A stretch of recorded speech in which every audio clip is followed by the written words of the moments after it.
នឹងសួស្តីបងប្អូនថ្នាក់ទី12ទាំងអស់គ្នាតើបងប្អូនដឹងទេថាវិញ្ញាសាបាក់ឌុបឆ្នាំចាស់ចាស់គឺជាប្រភពនៃគំនិតដែលលំហាត់ល្អដែលគេអាចយកមកចេញប្រឡងម្ដងទៀតថ្ងៃនេះអ្នកគ្រូនឹងលើកយកលំហាត់មួយគឺវិចតើក្នុងលំហពីវិញ្ញាសាបាក់ឌុបឆ្នាំ2004មកបកស្រាយយ៉ាងលម្អិតហើយលំហាត់នេះផងដែរមិនត្រឹមតែជួយឲ្យបងប្អូនចេះគណនាទេប៉ុន្តែវានឹងជួយឲ្យបងប្អូនយល់ពីរបៀបរៀបចំជំហានដោះស្រាយឲ្យបានបន្ទុកពេញតែម្ដងណាអញ្ចឹងឥឡូវនេះបងប្អូនកុំភ្លេចត្រៀមសៀវភៅនិងប៊ិចរួចទៅមើលជាមួយនឹងអ្នកគ្រូទាំងអស់គ្នាណាចាអញ្ចឹងជាដំបូងគឺបងប្អូនសូមមកអានប្រធានជាមួយនឹងអ្នកគ្រូទាំងអស់គ្នាសិននៅក្នុងលំហតម្រុយអូតូណូម៉ាល់ OEZK គេមានចំណុច A ដែលមានកូអ៊ឺឌីនេត3 2 0និង K ដែលមានកូអ៊ឺឌីនេត0 ដក1 3សំណួរករកសមីការប្លង់ពេដែលកាត់តាមចំណុច A ហើយកែងនឹងបន្ទាត់ AK ខគេឲ្យចំណុច B ដែលមានកូអ៊ឺឌីនេត5 0 0 C ដែលមានកូអ៊ឺឌីនេត0 5 0និង D មានកូអ៊ឺឌីនេត0 0 ដក5ផ្ទៀងផ្ទាត់ថាចំណុច ចំណុច B C និង D ជាចំណុចរបស់ប្លង់ពេសំណួរកគណនាផ្ទៃក្រឡានៃត្រីកោណ BCD ចំណុចខគណនាប្រវែង AK រួចទាញរកមាត្រនៃតេត្រាអេដ KBCD ណាកន្លែងនេះគ្រូសេខុសបន្តិចណាទាំងអស់គ្នាអូខេផ្ទៃយើងគឺស្រអែយឯណាចាអញ្ចឹងបងប្អូនចូលទៅមើលដំណោះស្រាយទាំងអស់គ្នាចាលំហាត់ទី1នេះយើងនឹងរកសមីការប្លង់ពេដែលកាត់តាមចំណុច A ហើយចំណុច A ហ្នឹងគឺគេបានឲ្យចំណុចរបស់យើងហើយគឺ3 2 0ហើយនឹងកែងនឹងបន្តិត AK ដែល K គឺមានចំណុចកូអ៊ឺឌីនេត0ដក1 3អញ្ចឹងដើម្បីធ្វើលំហាត់នេះបានជំហានទី1គឺទាំងអស់គ្នាត្រូវទៅរក vector normal របស់ប្លង់ពេសិនដោយសារយើងដឹងថាប្លង់ពេរបស់យើងគឺវាកែងជាមួយនឹងបន្តិត AK អញ្ចឹងបើប្លង់ពេកែងជាមួយនឹងបន្តិត AK មានន័យថា AK គឺជា vector normal របស់ប្លង់យើងណាអញ្ចឹងតាមរូបមន្ត AK យើងគឺស្មើនឹង xk ដក xa yk ដក ya zk ដក za ឬក៏យើងនិយាយស្រួលស្ដាប់គឺកូអ៊ឺឌីនេតខាងចុងដកកូអ៊ឺឌីនេតខាងគល់ណាអញ្ចឹងយើងចាប់ផ្ដើមជំនួសលេខយើងចូលមក xk របស់យើងគឺ0ដកជាមួយ ya យើងគឺ3 yk យើងគឺដក1ដកជាមួយនឹង ya យើង2 zk យើងគឺ3ហើយ za យើងគឺ0អញ្ចឹងទាំងអស់គ្នាស៊ីសងមក0ដក3គឺបានដក3ដក1ដក2គឺបានដក3និង3ដក0គឺស្មើនឹង3អញ្ចឹងនៅពេលដែលទាំងអស់គ្នាស្គាល់ vector normal របស់ប្លង់ហើយយើងចាប់ដើមសរសេរសមីការប្លង់ពេ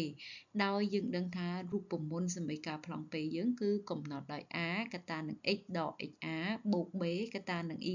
ដក ya បូក c កតានឹង z ដក za ស្មើ0អញ្ចឹងចំណុចដែលទាំងអស់គ្នាត្រូវប្រុងប្រយ័ត្នគឺកន្លែងស្មើ0នេះដោយសារតែជាទូទៅអ្នកគ្រូឃើញកំហុសរបស់មិត្តភ័ក្តិយើងគ្នាយើងហ្នឹងនៅពេលដែលគាត់សរសេរសមីការប្លង់មកគឺគាត់អត់ដាក់ស្មើ0ទេអញ្ចឹងកន្លែងហ្នឹងគឺជាចំណុចដែលទាំងអស់គ្នាត្រូវប្រុងប្រយ័ត្នណាអញ្ចឹងអ្នកគ្រូចាប់ផ្ដើមចំនួនលេខចូលទៅ a របស់យើងគឺ vector normal របស់យើងគឺដក3កតានឹង x ដក xa យើងគឺ3បូកជាមួយនឹងកន្លែងនេះគឺបូកមួយ b តែដោយសារតែ b យើងគឺដក3អញ្ចឹងវាទៅជាដក3កតានឹង y ដក2បូកជាមួយ c យើងគឺ3កតានឹង z ដក za យើងគឺ0ហើយស្មើនឹង0បន្តមកទៀតទាំងអស់គ្នាគុណវាចូលវងកញ្ចក់ទៅអញ្ចឹងដក3គុណនឹង x យើងបានដក 3x ដក3គុណនឹងដក3បានបូក9ដក3គុណនឹង y បានដក 3y ដក3គុណនឹងដក2បានបូក6 3គុណនឹង z បាន3z 3គុណនឹង0បាន0អញ្ចឹង0យើងបាច់សេក៏បានដែរណាស្មើនឹង0បន្ទាប់មកយើងចាប់ផ្ដើមស៊ីសងមកដោយ9និង6នេះយើងបូកមកបាន15ហើយបន្ទាប់មកអាញាត់ x y z ហ្នឹងគឺអ្នកគ្រូដាក់វានៅជិតគ្នា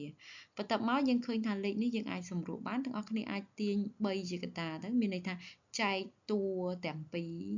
អង្គហ្នឹងគឺចែកនឹង3គ្រប់តួអញ្ចឹងដក 3x ចែកនឹង3បានដក x ដក 3y ចែកនឹង3បានដក y 3z ចែកនឹង3គឺបាន z 15ចែកនឹង3គឺបាន5ស្មើ0អញ្ចឹងយើងអាចឆ្លើយថាដូចនេះសមីការប្លង់ពេយើងមានសមីការដក x ដក y បូក z បូក5ស្មើនឹង0ចាអញ្ចឹងយើងចូលទៅលំហាត់របស់យើងទី2 លំហាត់ទី2នេះគេឲ្យយើងផ្ទៀងផ្ទាត់ថាចំណុច BCD ហ្នឹងគឺជាចំណុចរបស់ប្លង់ជាចំណុចរបស់ប្លង់ឬក៏យើងប្រើពាក្យមួយថានៅលើប្លង់ពេអញ្ចឹងពាក្យហ្នឹងគឺយើងធ្វើដំណោះស្រាយដូចគ្នាដោយយើងយក coordinate នៃចំណុចនីមួយៗហ្នឹងគឺទៅចំនួននៅក្នុងប្លង់សមីការរបស់យើងដែលយើងបានរកឃើញអំបីមិញដែលមានទម្រង់ដក x ដក y បូក z បូក5ស្មើ0អញ្ចឹងយើងចាប់ផ្ដើមចំនួនមួយមកចំពោះចំណុច B ដែលគេឲ្យ coordinate មកស្រេចគឺមាន coordinate 500មានន័យថា x គឺ5 y 0 z 0ទាំងអស់គ្នាយកមកជួសនៅក្នុង P នេះមកនេះគ្រូបានដក5ដក0បូក0បូក5ស្មើ0គឺពិតដោយសារតែទាំងអស់គ្នាស៊ីសងវាមកវាទៅជា0ស្មើ0ណាចាបន្តមកទៀតយើងមើលចំណុច C ដែលមាន coordinate 050មានន័យថា x 0 y 5ហើយនឹង z 0យកមកចំនួនដូចគ្នាវាទៅជា0ដក5បូក0បូក5គឺយើងស៊ីសងមកគឺស្មើ0ពិតចំពោះចំណុច D គឺមាន coordinate 0 0ដក5មានន័យថា x 0 y 0 z ដក5អញ្ចឹងទាំងអស់គ្នាចំនួនចូលសមីការប្លង់ P យើងដូចគ្នាយើងបាន0បូក0បូកកតានឹងដក5បូកជាមួយនឹង5អញ្ចឹងវាឃើញដក5បូក5ស្មើ0ពិតអញ្ចឹងយើងអាចឆ្លើយបានថាចំណុចទាំង3ហ្នឹងគឺស្ថិតនៅលើប្លង់ P ឬក៏វាជាចំណុចរបស់ប្លង់ P អញ្ចឹងទៅណាវាតែមួយទេចាអញ្ចឹងយើងទៅមើលដំណោះស្រាយមួយទៀតគឺសំណួរកគេឲ្យយើងគណនាផ្ទៃក្រឡានៃត្រិកោណ BCD ចាអញ្ចឹងដើម្បីរកផ្ទៃក្រឡានៃត្រិកោណ BCD ទាំងអស់គ្នាត្រូវស្គាល់ vector BC និង vector BD សិនដោយយើងដឹងថា vector BD សំទោស vector BC គឺយើងយក C ដក B អញ្ចឹងcoordinate C របស់យើងគឺ x 0ហើយ B របស់យើងគឺ5អញ្ចឹងវាទៅជា0ដក5 y របស់ C គឺស្មើ5ហើយ y របស់ B ស្មើ0យើងទៅជា5ដក0ហើយសិតរបស់ C 0សិតរបស់ B ក៏0អញ្ចឹងវាទៅជា0ដក0អញ្ចឹងយើងស៊ីសងវាមកបានដក5ហើយនឹង0បន្ទាប់មក vector BD ដូចគ្នាគឺយើងយក coordinate D ដក coordinate B ដោយយើងដឹងថា coordinate D គឺ0 x ស្មើ0ហើយ x របស់ B គឺស្មើ5អញ្ចឹងវាទៅជា0ដក5ហើយ x របស់ y របស់ D គឺស្មើ0ហើយ y B ក៏0អញ្ចឹងវាទៅជា0ដក0សិតរបស់ D គឺដក5ហើយសិតរបស់ B គឺ0អញ្ចឹងវាទៅជាដក5ដក0យើងគណនាវាមកបានដក5 0ហើយនឹងដក5អញ្ចឹងនៅពេលដែលទាំងអស់គ្នាស្គាល់ vector ទាំងពីរនឹងហើយយើងដាក់រោគ vector ផគុណ vector BC ខ្វែងនឹង BD ណាអញ្ចឹងយើងដឹងថាដើម្បីរកផលគុណខ្វែងនៃពីរ vector គឺយើងប្រើតាម determinant អញ្ចឹងយើងរៀបតាមលំដាប់របស់វាមកឥឡូវគឺ e ស៊ីកាហើយនេះគឺ BC យើងរកឃើញមិញដក5 50ហើយនឹង BD របស់យើងគឺដក5 0និងដក5អញ្ចឹងក្នុងការគណនា determinant គឺយើងប្រើរូបមន្តបិទជួរ e អញ្ចឹងជួរ e នេះយើងបិទមកយើងគណនា determinant នៅសល់5គុណនឹងដក5នេះ5គុណដក5ដកនឹងគឺជារូបមន្តរបស់យើង0គុណនឹង0មកហើយនេះដក z ដក vector z ហ្នឹងអានឹងរូបមន្តដែរយើងបិទជួរ z យើងបិទជួរ z នេះយើងគុណខ្វែងមកដក5គុណនឹងដក5នេះឃើញទេដកជាមួយនឹងដក5គុណនឹង0ចាបូកជាមួយនឹង vector k យើងបិទជួរ k អញ្ចឹងយើងយកដក5នេះគុណនឹង0នេះឃើញទេដក5គុណនឹង0ដករូបមន្ត5គុណនឹងដក5យើងចាប់ផ្ដើមគណនាវាមកអានេះ5គុណនឹងដក5បានដក25អានេះ0គុណនឹង0បាន0អញ្ចឹងដក25ដក0គឺបានដក25អញ្ចឹងដក25គុណនឹង e គឺបានដក 25e អានេះដកគុណនឹងដក5បានបូក25គុណនឹងដកនេះមកតង់ទៀតវាទៅជាដក 25c ហើយនេះដក5គុណនឹង0គឺបាន0ដក5គុណនឹង5នេះគឺបានដក25ប៉ះនឹងដកនឹងទៅវាទៅជាបូក 25k ណាអញ្ចឹងយើងបានទទួលបានផគុណខ្វែង BC ខ្វែង BD គឺបាន coordinate ដក25ដក25និង25អញ្ចឹងយើងចាប់ផ្ដើមដាក់រូបមន្តផ្ទៃក្រឡា BCD យើងមកគឺស្មើនឹង1លើ2នៃប្រវែង vector BC ខ្វែងនឹង vector BD ដែលស្មើនឹង1លើ2នៃរឹសនៃ x ការ៉េបូក y ការ៉េបូក z ការ៉េដែល x ការ៉េយើងគឺដក25លើជាការ៉េ y ការ៉េគឺដក25លើជាការ៉េ z គឺ25លើជាការ៉េអញ្ចឹងយើងអាចគណនាមកដកកាលណានៅក្រោមការ៉េវាទៅជាបូកអញ្ចឹងដក25លើជាការ៉េ ស្មើនឹង625 ចឹងយើងឃើញថា625ដូចគ្នាទាំង3ចឹងអ្នកគ្រូអាចសរសេរបាន3គុណនឹង25ការ៉េបន្ទាប់មក25ការ៉េនេះយើងអាចបញ្ចេញពីរឹសបានចឹងចម្លើយយើងគឺ25រឹស3ចែកនឹង2ឯកតាផ្ទៃ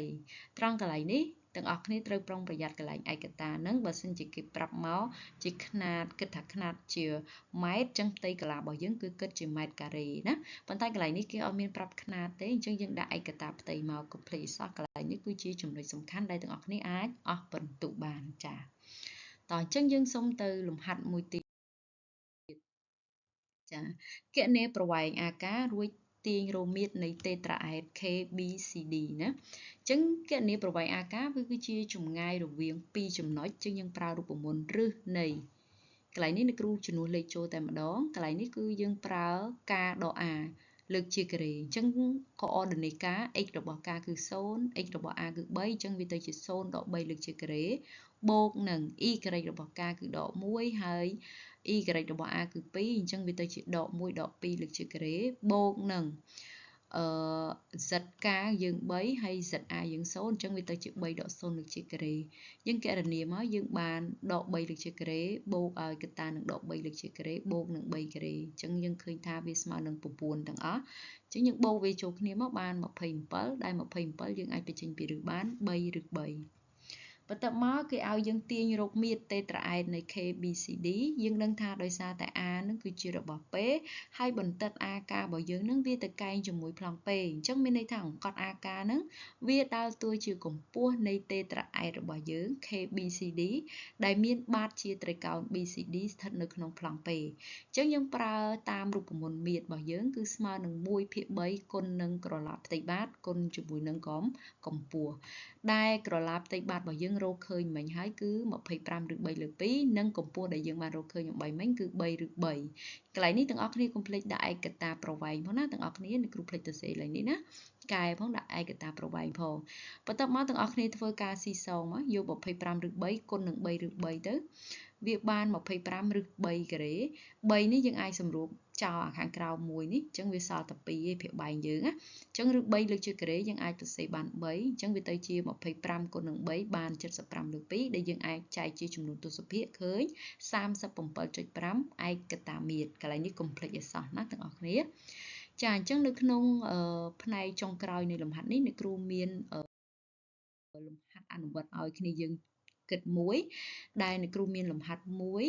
គឺគេឲ្យចំណុច M ដែលមាន coordinate 1 2 3និង N មាន coordinate 4ដក10គេឲ្យយើងរកសមីការប្លង់ពេដែលកាត់តាមចំណុច M ហើយកែងជាមួយនឹងបន្តិត MM ដែលអ្នកគ្រូមានចម្លើយជ្រើសរើសឲ្យមាន4អញ្ចឹងទាំងអស់គ្នាសូមគិតហើយសូមខមមិននៅខាងក្រោមវីដេអូអ្នកគ្រូផងថាតើចម្លើយរបស់យើងត្រូវនឹងចម្លើយមួយណាអ្នកគ្រូនឹងចូលទៅឆ្លើយតបបងប្អូនទាំងអស់គ្នាណាចាអញ្ចឹងទាំងអស់គ្នាយល់យ៉ាងណាដែរបើមានចំណុចណាឆ្ងល់ឬក៏ចង់ឲ្យអ្នកគ្រូកែនៅវិញ្ញាសាណាផ្សេងទៀតបងប្អូនអាចខមមិននៅខាងក្រោមវីដេអូនេះបានហើយប្រសិនបើវីដេអូរបស់អ្នកគ្រូទាំងអស់គ្នាគិតថាវាមានប្រយោជន៍កុំភ្លេចជួយ like share និង subscribe ម្នាក់មួយផងដើម្បីជាកម្លាំងចិត្តឲ្យអ្នកគ្រូផលិតនៅវីដេអូបង្រៀនថ្មីបន្ថែមទៀតអញ្ចឹងដូច្នេះសូមជួបគ្នានៅវីដេអូក្រោយសូមអរគុណសូមជម្រាបលា